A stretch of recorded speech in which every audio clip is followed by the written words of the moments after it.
Les rebelles ont tous été éliminés ou capturés. Les autorités militaires ont repris la situation en main.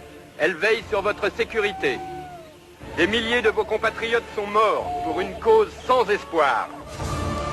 Wurm, oiseau, affre, feu, c'était le mot de passe des insurgés qui, dans la nuit du 29 au 30 mars 1947, déclenchait à l'est de Madagascar une des plus grandes révoltes de l'histoire coloniale.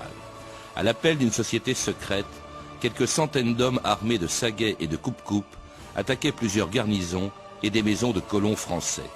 On s'attendait si peu à une telle flambée de violence que le matin même, le haut-commissaire de France à Tananarive, Marcel de Coppet, affirmait encore qu'il ne fallait pas s'inquiéter des rumeurs annonçant un soulèvement dans la journée. Et personne n'avait pris au sérieux des députés malgaches qui, au lendemain de la Seconde Guerre mondiale, avaient réclamé l'indépendance de leur île après 50 ans de colonisation française.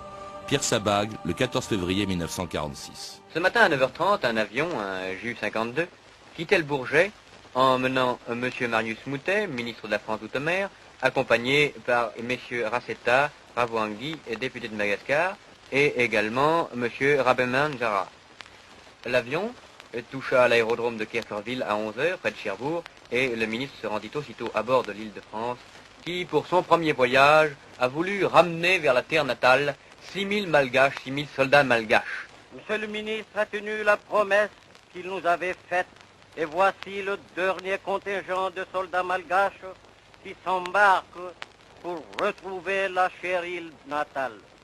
Nous aimons y trouver la dernière expression de la sollicitude que la France a témoignée envers nos compatriotes pendant les dures années de guerre et d'exil.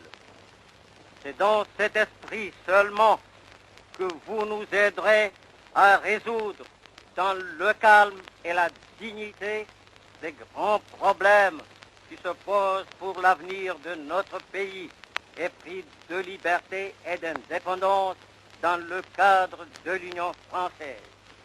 Vive les soldats malgaches, vive la France, vive Madagascar libre dans l'Union française.